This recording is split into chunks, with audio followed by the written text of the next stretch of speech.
Captain Tay stood on the bridge of his ship, the starlight, watching the Earth get bigger on his screen. His blue hands shook a little as he remembered the old stories his grandfather used to tell him. Stories about when his people first came to this small blue planet, scared and running from their dying world. That was 300 years ago. The Corvin people had nowhere else to go. Their home planet was sick and could not take care of them anymore. When they found Earth, they thought the humans might shoot them down or turn them away. Instead, something amazing happened. The humans said yes. They said, "Come down, we will help you." Tay remembered his grandfather's words. The humans gave us food when we were hungry.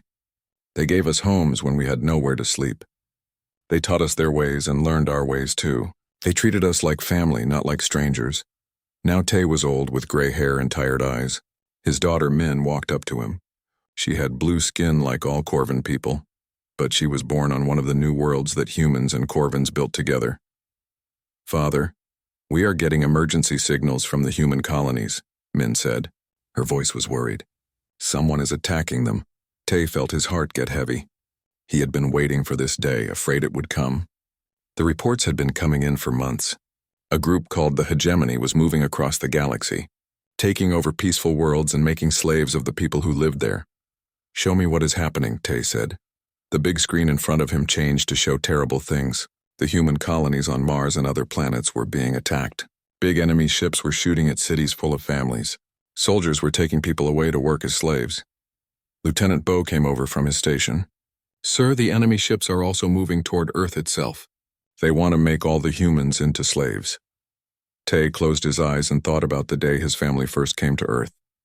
A young human named David Kim had met them at the landing site. David had made sure the Corvin families had everything they needed to start new lives. The humans shared their food, their houses, and even their schools with people they had never met before. "Send a message to all Corvin ships," Tay ordered. "Tell them it is time to pay back what we owe." All around the bridge, his crew worked fast. They all knew what this moment meant. For 300 years, the Corvin people had lived in peace because the humans helped them. They had built new cities, learned new things, and made strong armies. Now they would use that strength to help their old friends. The starlight was not alone in space. As Tay watched, many Corvin ships appeared around them. Fast attack ships, big warships, and huge carriers full of the best fighters their people had ever trained. These were the same type of ships that had once carried scared refugees. But now they carried hope. "Message coming in from Admiral Yoon on the ship Liberation," Bo announced. The screen changed to show a strong-looking Corvin woman in a military uniform. Admiral Yoon had been born on Earth and grew up in the mixed communities where humans and Corvins lived together. She loved both her Corvin blood and her human home. "Captain Tay," she said, "our scout ships tell us that the enemy does not know how strong humans really are, and they do not know we are coming to help. They think this will be easy. They are about to learn they made a big mistake." Tay nodded. "What is our plan, Admiral?" "The human defense ships are fighting hard, but the enemy has more ships than they do. But the humans have been using some of our invisible technology in their ships. The enemy cannot see us coming." She smiled like a hunter. "Captain Kim sends his thanks, by the way. He is leading the Earth Defense Force himself." The same David Kim who had welcomed refugees 300 years ago was now an old man, but he was still fighting for his people. Tay thought about how strange life could be. "Then we should not keep him waiting," Tay said. As the Corvin fleet got ready for battle, word spread to all their fighters about what they were really doing. This was not just about winning a war. This was about protecting the people who had given them a new chance at life when they needed it most.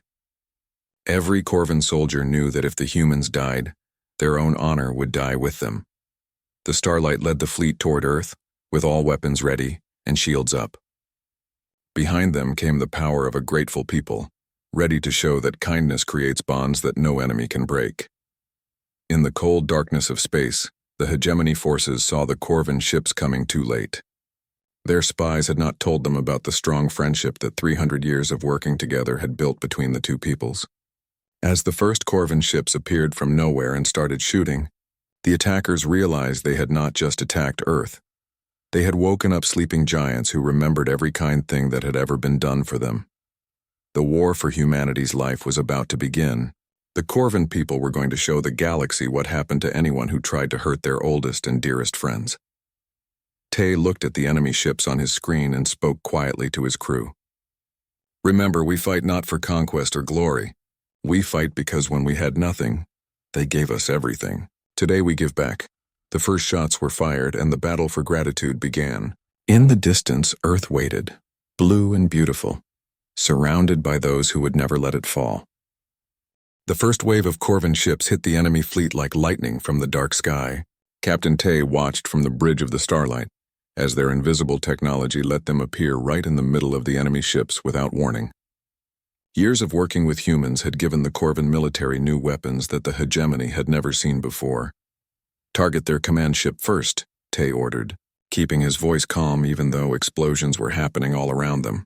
If we break their communications, the human forces will have time to get organized again.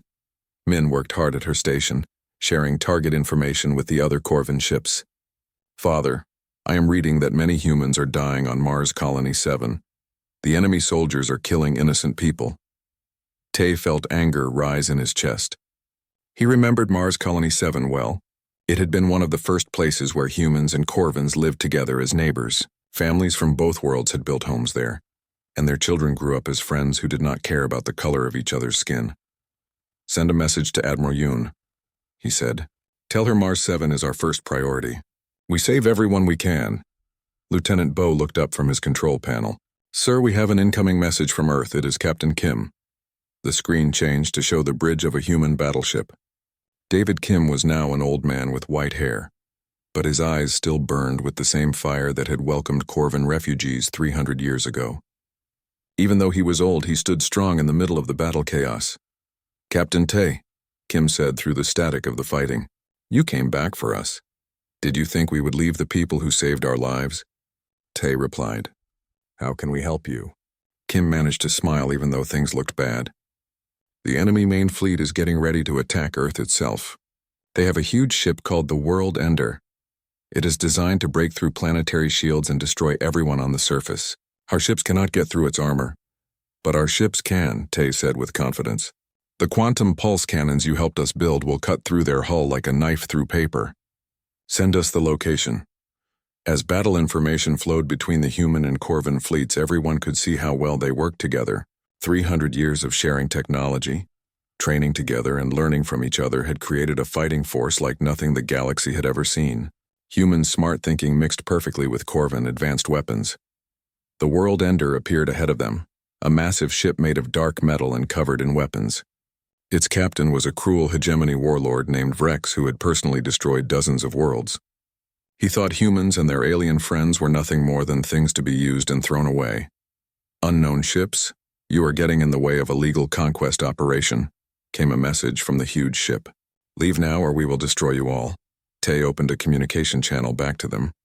His words carried the weight of 300 years of thankfulness. This is Captain Tay of the Corvin Defense Fleet. You have attacked our friends and murdered innocent families.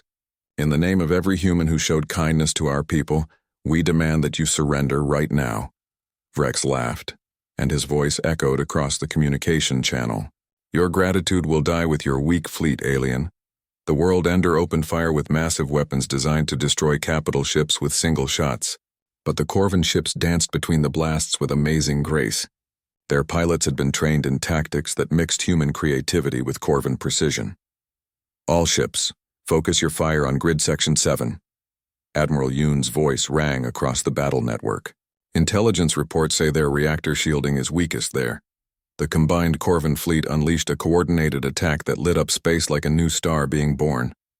Quantum pulse cannons, plasma torpedoes, and experimental weapons developed in joint human Corvin research labs all hit the same spot on the huge ship. The World Ender's shields collapsed under the assault, and its hull began to crack and bend.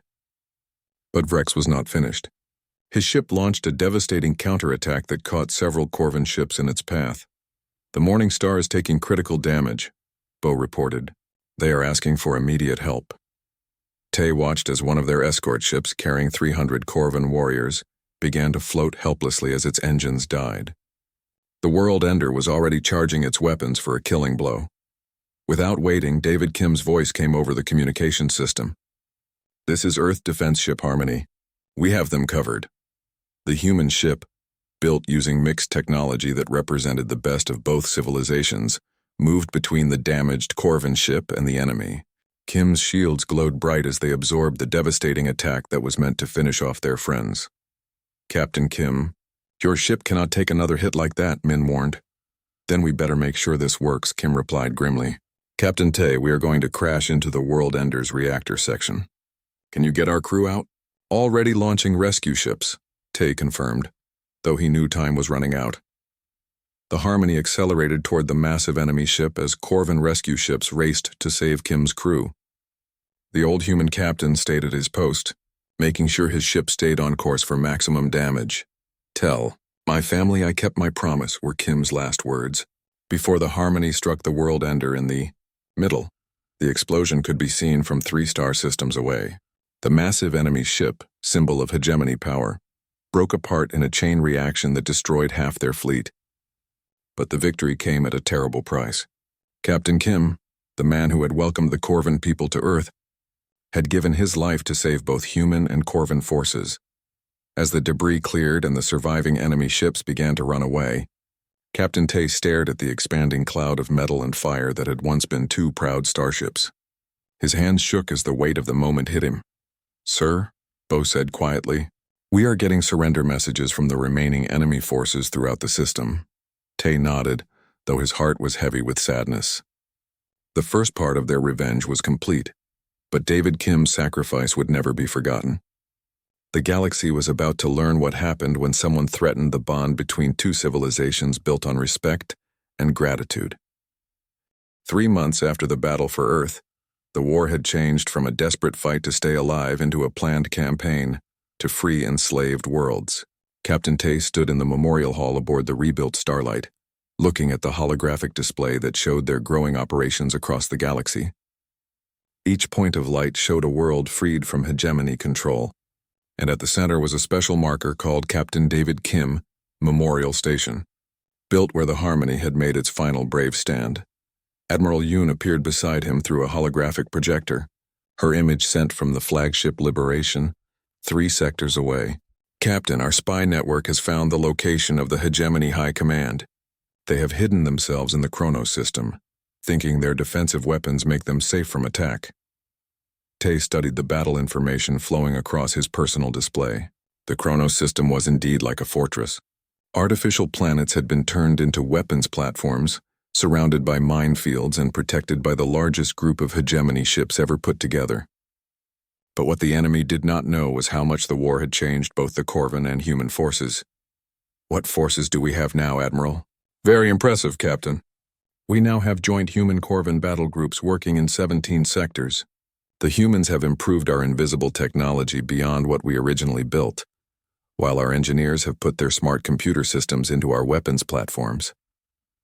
Yoon looked proud. "More importantly, we have rescued over 40 million civilians from hegemony slave camps. Each one reminds us why we fight." Lieutenant Min approached with a data tablet. "Father, we have received confirmation from the freed worlds. They are all asking to join our alliance. The survivors want to help us finish what the hegemony started."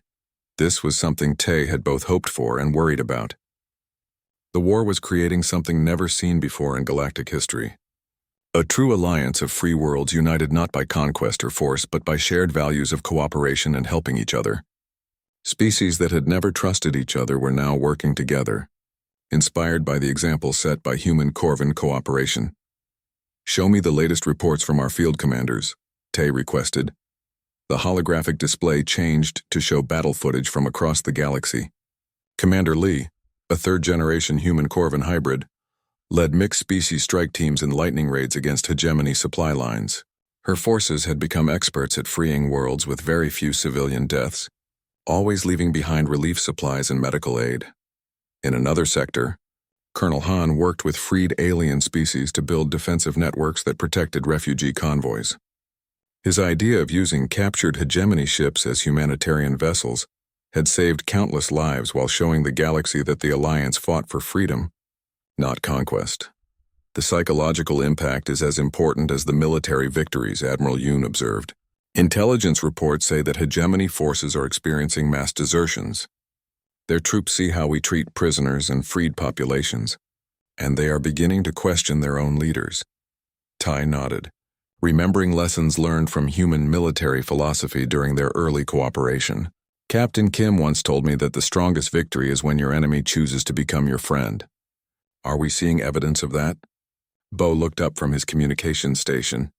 Sir, we have 17 former hegemony officers asking for asylum and offering intelligence about remaining strongholds. They all give the same reason. They want to join a cause that builds rather than destroys. The irony was not lost on Tae. 3 centuries ago, his people had sought refuge with humanity. Now former enemies were seeking safety with the alliance that human kindness had helped create. The circle of gratitude and mercy was expanding across the galaxy. Admiral, what is the status of our secret weapon? Tae asked. Yoon's expression grew serious. The Harmony Project is almost complete. Our scientists, working with human researchers, have developed something that will end this war permanently. But Captain, you should know that some of the human leadership has concerns about using it. The Harmony Project was named after Captain Kim's ship, and it represented the ultimate fusion of human and Corvan technology. But it was also potentially the most devastating weapon ever created. A device that could disable entire star systems without destroying them, forcing surrender while keeping people alive. Schedule a joint command meeting, Tae decided. If we are going to use David's legacy to end this war, we need to make sure it serves the same principles he died for. As the Starlight prepared to join the massive fleet gathering for the final assault on the Chronos system, Tae thought about how much had changed since their desperate arrival at Earth 3 centuries ago. The Corvan people had evolved from refugees seeking shelter to guardians of galactic peace. They had learned from humanity's example that true strength came not from controlling others, but from inspiring them to be better. The hegemony had made a critical error in their calculations. They had seen humans and Corvans as separate species to be conquered one at a time. They failed to understand that 3 centuries of cooperation had created something new, a bond between civilizations that could not be broken by force. Now, as the largest liberation fleet in galactic history prepared for its final mission, that bond was about to reshape the galaxy itself. The war that had begun with an attack on Earth would end with the birth of a new era of cooperation between species. In his private quarters that night, Tae recorded a message for the archives. Personal log, Captain Tae recording. Tomorrow we launch the final phase of Operation Gratitude. Whatever happens in the Chronos system, the galaxy will remember that when humanity needed defenders, those they had once saved answered the call. Captain Kim's sacrifice will not be meaningless, and the alliance he helped create will last long after this war ends. As he finished the recording, Tae looked out at the stars and made a silent promise to his old friend. The revenge they sought was not destruction, but transformation, turning a galaxy ruled by fear into one governed by hope. The final battle was coming, and with it the chance to honor every act of kindness that had brought them to this moment. The Chronos system burned with the light of 10,000 suns as the combined liberation fleet came out of hyperspace. Captain Tae watched from the bridge of the Starlight as the largest war fleet in galactic history began its final attack. Thousands of ships from dozens of species, all united under the banner of the Human-Corvan Alliance, faced the last stronghold of the hegemony. Battle display online, Min reported from her station. Enemy forces are moving into defensive positions around the artificial planet Kronos Prime. They are using civilian shields again. Tae's face grew hard with anger. The hegemony's final act of desperation was to surround their command center with captured civilians, believing the Alliance would not risk innocent lives. They were about to learn how wrong they were. Admiral Yoon's image appeared on the main screen, sent from the massive command ship New Earth that served as the operation's flagship. Behind her, Tae could see representatives from every species in their alliance, working together at coordinated battle stations. Captain, we are receiving a transmission from Hegemony Supreme Commander Thane. He is demanding our surrender and threatening to kill all civilian hostages if we advance. Put him through, Tae ordered. The view screen split to show a massive, scarred creature whose species had built the hegemony through centuries of conquest and oppression. Supreme Commander Thane's eyes burned with hatred as he stared at the assembled fleet. You pathetic idealists, Thane snarled. You think your precious cooperation makes you strong? I have 10 million hostages surrounding this station. Move 1 meter closer and they all die. Tae stood slowly, his voice carrying the authority of someone who had spent centuries learning from humanity's greatest teachers. Supreme Commander, you completely misunderstand what you are facing. This is Captain Tay of the Human Corvin Alliance. We did not come here to destroy you. We came to free everyone, including those you have enslaved. Impossible, Thane spat. No weapon can get through our shields without destroying the hostages. You are correct, Admiral Yoon said, her image appearing alongside Tay's on Thane's screen. No weapon can do that. But we did not bring weapons for this phase of the operation. The Supreme Commander's confidence began to shake as sensor readings started flooding his command center. The massive fleet surrounding his position was not powering weapons. Instead, they were charging something never seen before. Lieutenant Bo announced from the communication station, "All ships report ready for Harmony Protocol activation." The Harmony Project, developed in the research facilities where human and Corvin scientists had worked side by side for generations, represented the ultimate expression of their shared values. Instead of destroying their enemies, it would force them to experience the memories and emotions of those they had hurt. "Begin transmission," Tay ordered. Across the entire fleet, special arrays began broadcasting a complex quantum signal that went through every form of shielding the hegemony had. The signal carried something no military force had ever used as a weapon before: empathy itself.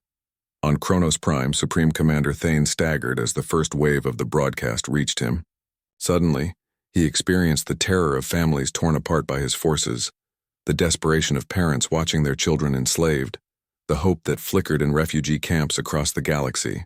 For the first time in his life, he felt what his victims had gone through. "What is this?" he gasped, falling to his knees as the experiences of millions of freed beings flooded his mind. "This is what Captain David Kim taught us," Tay replied gently. "True victory is not defeating your enemy. It is helping them understand why they were wrong." Throughout the Chronos system, hegemony forces began putting down their weapons as the Harmony broadcast reached their minds. Soldiers who had committed terrible acts across the galaxy suddenly experienced the full weight of their actions through the eyes of their victims. But they also experienced something else: the forgiveness and hope that had driven the Alliance's liberation campaign. The artificial planet's defensive systems powered down as their operators abandoned their posts, not in retreat but in understanding. Commander after commander began opening communication channels not to surrender, but to apologize and ask how they could help repair the damage they had caused. Supreme Commander Thane looked up at the view screen, tears streaming down his scarred face. "The pain. I never understood the pain we caused. How do we make this right?" Admiral Yoon's expression softened slightly. "The same way humanity helped us 3 centuries ago. One act of kindness at a time. Release the hostages, order your remaining forces to stand down, and help us build something better. But after everything we have done, why would you show us mercy?" Thane asked, his voice broken.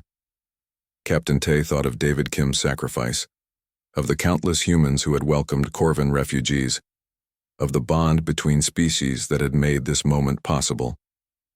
Because someone once showed us that mercy is stronger than revenge, and because the galaxy has seen enough hatred, the surrender of the Chronos system was unlike any military victory in recorded history. Instead of triumph and conquest, it marked the beginning of the largest rehabilitation and reconstruction effort the galaxy had ever seen. Former hegemony worlds lined up to join the Alliance not as conquered territories, but as partners in building a better future. As the Starlight prepared to leave for home, Tay stood in the memorial hall, looking at Captain Kim's holographic memorial. The old human's words echoed across time. "The strongest bonds are not forged in battle, but in the choice to help when you do not have to." "Father," Min approached quietly, "the civilian evacuation of Kronos Prime is complete. The former Supreme Commander is asking permission to personally oversee the dismantling of their slave camps." Tay nodded, still looking at Kim's image. "Granted. And assign him a Human Corvin advisory team. If he is serious about making amends, he will need guides who understand what justice really means." The transformation of the galaxy had begun not with the fall of the hegemony, but with the rise of an idea that had started 3 centuries ago when humanity opened its arms to desperate refugees. Now that idea that different species could not only live together but thrive together was spreading to every corner of known space. The war was over, but the real work of building a better galaxy was just beginning. 10 years after the fall of the hegemony, Captain Tay stood on the observation deck of the newly built Galactic Cooperation Station, watching as ships from hundreds of worlds docked and left in peaceful trade. The massive structure orbited Earth's sun, a symbol of how far the galaxy had come since those dark days when the hegemony ruled through fear and oppression. His daughter Min, now an admiral herself, came over with a collection of reports from across their expanding alliance. "Father, the latest census results are remarkable. We now have over 3,000 worlds in the Cooperative Federation, with more asking for membership every month." Tay smiled as he looked at the data. Worlds that had been hegemony strongholds were now centers of learning and culture. Former slave labor camps had been changed into refugee settlement centers, helping displaced populations find new homes and opportunities throughout the galaxy. "What is the status of the rehabilitation programs?" he asked. "Extraordinary success rates," Min replied proudly. 97% of former hegemony personnel have successfully integrated into cooperative societies. The empathy broadcast protocols we developed during the war are now being used as therapy to help beings overcome trauma and violent conditioning. Through the transparent walls of the station, Tay could see Earth in the distance, its blue and green surface unmarked by the scars of war. The planet that had once sheltered desperate Corvan refugees was now the spiritual center of a galactic community built on the principles of mutual aid and cooperation. Lieutenant Commander Bo, now serving as the station's diplomatic liaison, joined them with his daily briefing. "Sir, we have 17 new first contact situations to review. Species that have been hiding from the galaxy for generations are finally coming forward, inspired by our success in overthrowing the hegemony through cooperation rather than conquest." This was perhaps the most remarkable development of the post-war era. Civilizations that had hidden in fear for centuries were emerging, eager to join a galactic community that promised protection without domination. Each new contact brought fresh perspectives and innovations that strengthened the entire alliance. "Any word from our deep space exploration fleets?" Tay asked. "The David Kim Memorial has discovered 3 more habitable worlds in the Outer Rim," Bo reported. "Captain Sue requests permission to begin establishing cooperative colonies with volunteers from overcrowded worlds." Tay approved the request with a gesture. The memorial ships, named for the human captain whose sacrifice had inspired a galaxy, were now symbols of hope rather than war. They explored the unknown not to conquer new territories but to find new homes for beings who needed them. A soft chime indicated an incoming priority transmission. The holographic display activated to show former Supreme Commander Thane, now serving as Director of Reparations for the Outer Rim territories. The once fearsome warlord had spent the past decade personally overseeing the dismantling of hegemony installations and the restoration of damaged worlds. "Captain Tay," Thane began, his voice carrying none of the arrogance that had once defined him, "I am transmitting the final report on the hegemony weapons disposal program.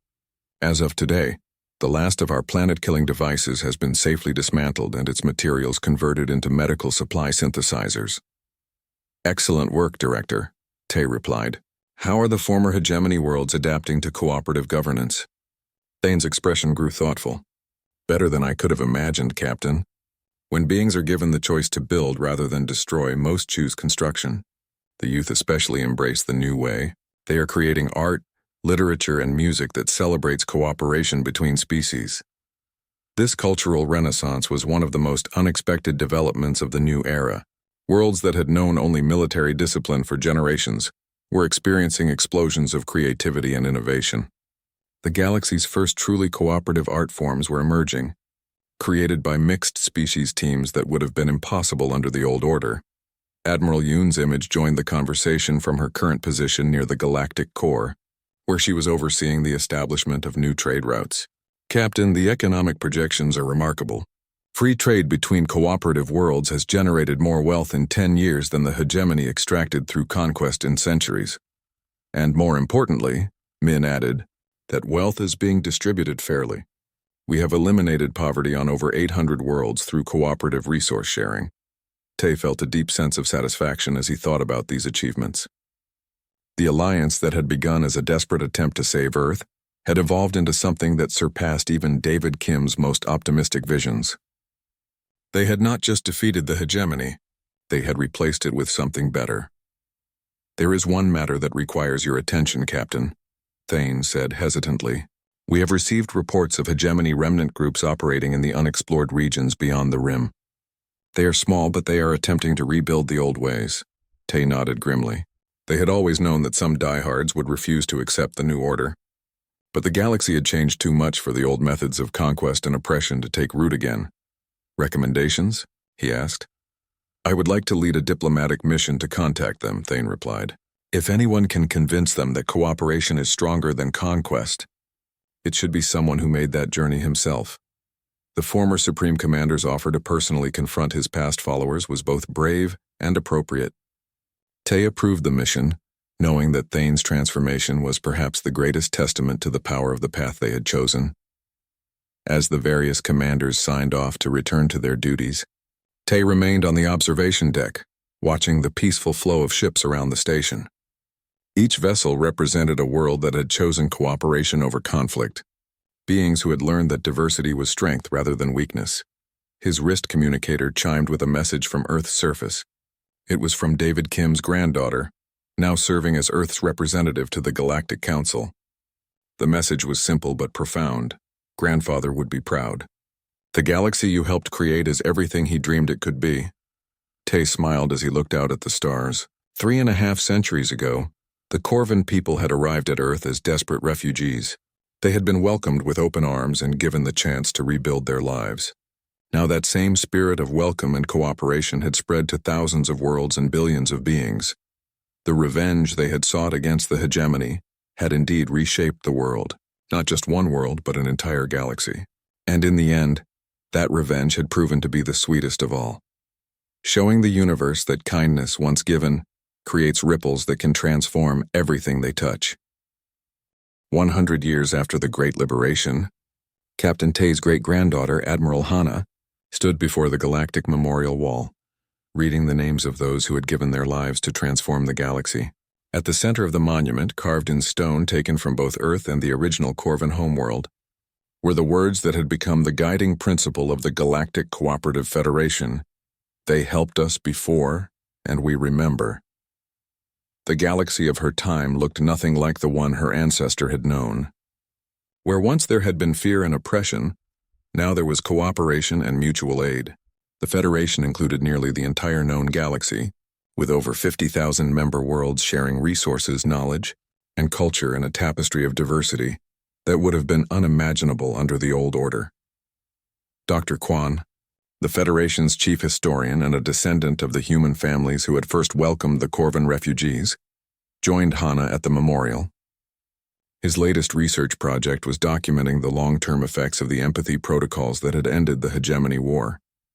"Admiral, the latest sociological studies are fascinating," Kwan said, displaying holographic data around them. "We are seeing the emergence of entirely new forms of consciousness among species that have been cooperating for multiple generations. Young beings born into mixed-species communities literally think differently than their ancestors. They naturally consider multiple perspectives and seek collaborative solutions to problems." Hana studied the data with interest. The transformation was not just political or economic. It was evolutionary. Species that had once been isolated by fear and mistrust were now developing hybrid cultures that enhanced the strengths of all participants. "What about the Outer Rim territories?" she asked. "Are the former hegemony regions fully integrated?" "More than integrated," Kwan replied with evident satisfaction. "Many of them are now our most innovative communities. The descendants of former hegemony soldiers are leading breakthrough research into cooperative technologies. Thane's great-grandson just developed a new form of faster-than-light communication that will allow real-time cooperation across galactic distances." The irony was not lost on either of them. The species that had once threatened galactic peace were now among its greatest champions. The children and grandchildren of hegemony warriors had grown up in a galaxy where cooperation was the norm, and they had embraced it completely. A soft chime indicated an incoming priority transmission. The holographic communicator activated to show Captain Ju, Hana's counterpart commanding the deep space exploration vessel New Harmony. His ship was operating in previously unexplored regions beyond the galactic rim, searching for new life and new possibilities for cooperation. Admiral Hana, Captain Ju began, his excitement evident despite the formal protocol. We have made first contact with a previously unknown civilization.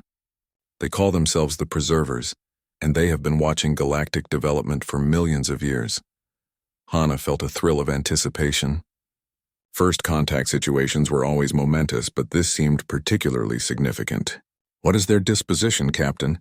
Remarkably positive, Ju replied.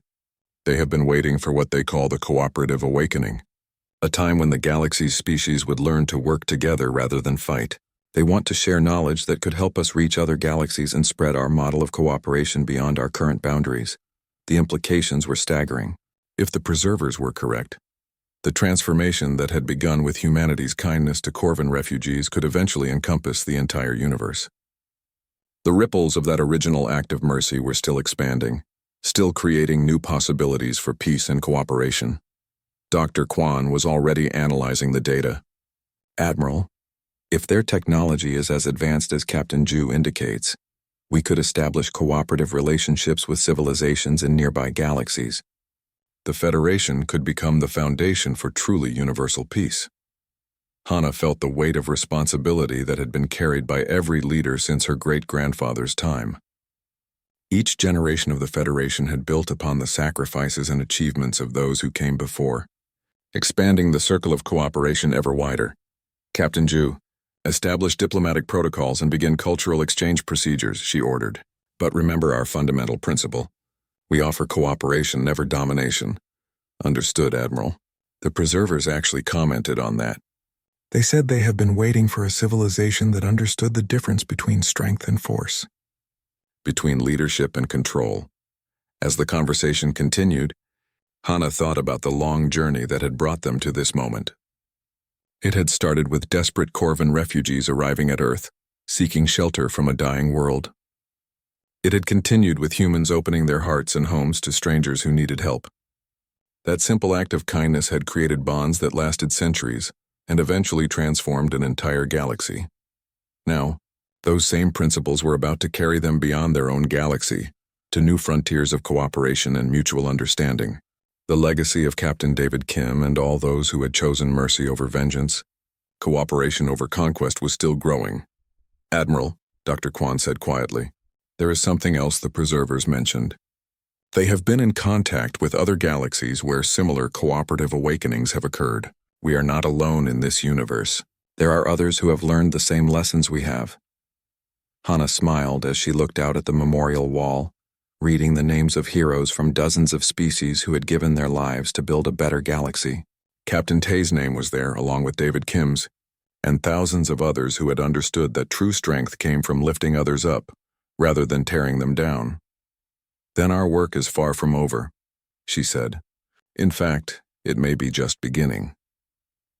The Federation had grown from a desperate alliance of two species into a galaxy-spanning civilization built on the principles of mutual aid and cooperation.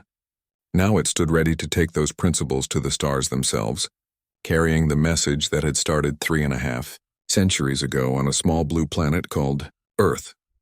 The story that began with the simple phrase, "They helped us before," had become an epic of galactic transformation. And as the Federation prepared to extend its hand to civilizations beyond their own galaxy, that story was entering its next chapter. In the depths of space, new friends were waiting to be found. New opportunities for cooperation were emerging, and somewhere in the vast universe, other beings were learning the same lesson that humanity had taught the Corvans so long ago. Kindness, once given, creates ripples that never truly end. They just keep expanding, touching new lives and creating new possibilities, until the entire universe resonates with the simple truth that we are all stronger when we help each other. The revenge that had reshaped their world was complete. Not through destruction, but through transformation. Not through conquest, but through cooperation. And the legacy of that transformation would echo through the stars for generations yet to come.